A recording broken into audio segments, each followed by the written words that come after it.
Jared back here. How's everyone doing? Happy Monday. Sent the summer feedback email out this morning. Really just wanted to reiterate that I think y'all had that whole crush that first assignment, and it was really awesome getting to dig into sort of this active phase of your story after having read your feedback, and it's cool to see how on track everyone is and kind of where you chose to dive in. How to address the focus of that assignment in terms of the opportunity environment and getting the reader. And as your test reader, I think that you guys nailed it, and I'm really excited to read more, which is the topic of today's little ramble video. I'm going to talk about assignment first.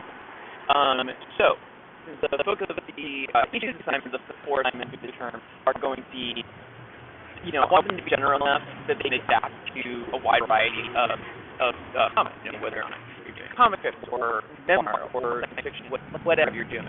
So I try to have them be general enough that they can adapt to everyone's needs,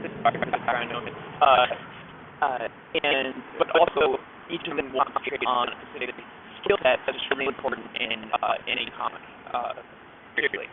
So what I love, this is one of my favorites. It's all about the art of conversation, and the focus is really about the combination of different images, right, specifically, and different ways. It just have focus on that aspect of comic thing as you apply your submission. The general idea is for you all to choose. So for those of you who have more traditional narratives, multiple characters, maybe you're going to want to choose a segment of your project that had important conversation. It doesn't have to be like a big large group. It can be an important conversation between a couple characters.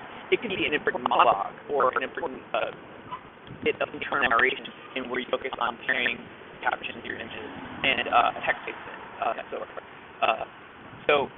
This is an opportunity for you to focus on a few different areas of your project. Sharpening of your script. Of course, I'm not looking at traditional script, but your actual dialogue captioning on the page. It's a chance to really sort of tighten up that language and be really mindful of your choices. And this is something that I can see super important, and something that looking at your first assignment is something that I can see you all playing with. Some of us have really good instincts, and I also think where there's a lot of room for improvement in terms of how you break up the text and maybe move around the page to best lead your reader's eye. Make sure that them interpret with one another, make sure that reading orders are clear. And then another area, so that it's not just all about your words and your balloons, another big part of communicating that, especially when we do dialogue, is character acting, facial acting, body language.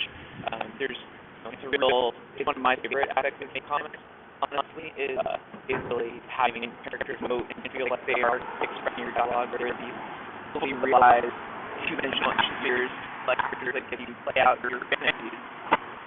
Maybe get a little weird, but sometimes depending on what I'm drawing, like not from having like this little G.I. Joe that I'm like really able to control and have it form.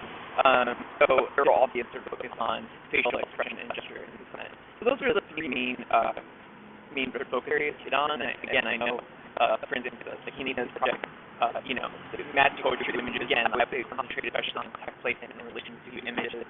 And this doesn't have to pick up directly potentially in your last assignment. Again, I would try to find an area of your thesis where you feel inspired to go based on the assignment parameters. Find a segment where you're excited about that you can also sort of pursue these goals. And that's the main thrust of this project. 6 to 10 pages, just like the last one, required pencils and leaning. Choose a theme from your thesis featuring an important conversation or exchange. Try to choose a moment in which readers really engage with the characters. Again, if it's applicable, and get a sense of their distinct voices. Yeah, that's an important part, especially if your story has multiple characters. Think about personality that's going to come through in the voice and your choice dialogue.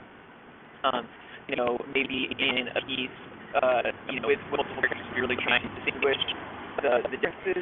Maybe like giving characters a specific pick or good language to make them feel more fully alive, more unique, distinct from one another. That's an important challenge to make. Like with character design. The same in the case if you design individual characters having them distinct from each other. Try to pay more attention to the sound of their voice.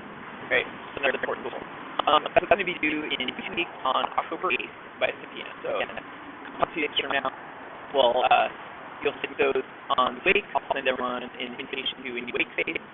And just like before, we're going to submit with that summary feedback page, this time switch your group. So if you are in Group A for your summary feedback page, include the Group B page with your submission so that you're going to get some feedback from the other half of the class that you didn't get in the first assignment. And just like last time, I would love if each of you, when you upload, can annotate your own submission, just with a couple of comments. Just really simply going with that positive and negative. You want to find a place where you want to point out a place where you feel you did well. That's awesome. I think it's really important that we value our own work and really just acknowledge. I know it's something that's really tough to do. On some of my best work, I'll feel, be like, it's okay. So taking a moment to try to feel proud of yourself, and that's a good practice for students to have. We're not a lot that suffers from excess in self-esteem, especially when it comes to our work. So I think that's good practice to employ. And then also, something that we're really good at is finding our weak points. So if there's a flaw in your work or an area that you struggle that you are particularly want to help with, more specifically, you can back on, make an animation of that. I saw that some of you weren't hit to this practice. And there were others among you where you had specific questions for feedback on every page, and that's totally welcome. And you're totally welcome to mark up your own work. If that is going to help you get the feedback that you want, I encourage you to do that. I think that's super awesome. So the same thing with the 2 assignment, and then we'll have that week afterwards from 8 to 15 for you all to annotate on weight and post your summary feedback for your class. And then once again, we'll also have that week that review where you can work on the next activity, the next exercise in our team's worksheet, which is called XY. XY is a tricky one. I like acting this one with the dialogue with the assignment. I think it's more challenging than the focus sentence. And the real difference is when you're talking about focus sentence, it feels easy for the generalized. And part of the work on the XY item, there's another short excerpt from Tables on the Wire where the XY is discussed. This one is particularly used by Samara Glenn. I'm sure all of you are familiar with that podcast. Ira Glass, in the excerpt, the two of them talk about XY, and it's really sort of, I guess, the X is almost part of the focus, and the Y is circling the area of why should we care. And rather than that generalized view of the story from the focus sentence, the why is more of the perspective on the story that's going to both engage your interest.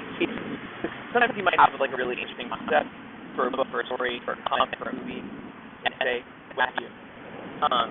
But how you choose to approach the interest, it's a reason why XY axis, the way to approach it and maximize your engagement. And in that excerpt, you'll see that they have an example of a story. Obviously I'll introduce the extra that I'm including in the assignment, but there's a story of a guy who a Wall Street trader who was homeless on the street for 10 years being homeless. And that's a really interesting juxtaposition of a current, profession and past history. But what is the most interesting part? How do you approach that story in the most interesting way? And once again, it's going to be hopefully a helpful tool for you to engage your own work in terms of going after the make sure you're hitting the right note in your story, because your story may contain really interesting ideas, but your narrative might not be intersecting them.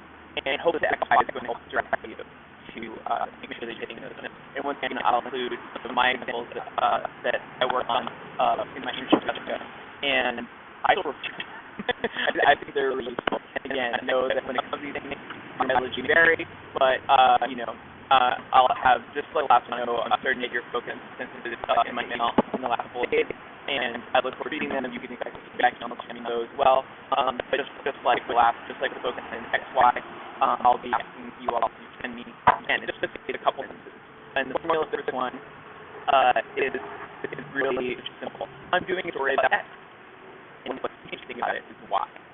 So that's the formula, that's the fill in the blank. Again, it shouldn't take too long. Again, 15 minutes, maybe your story in this way.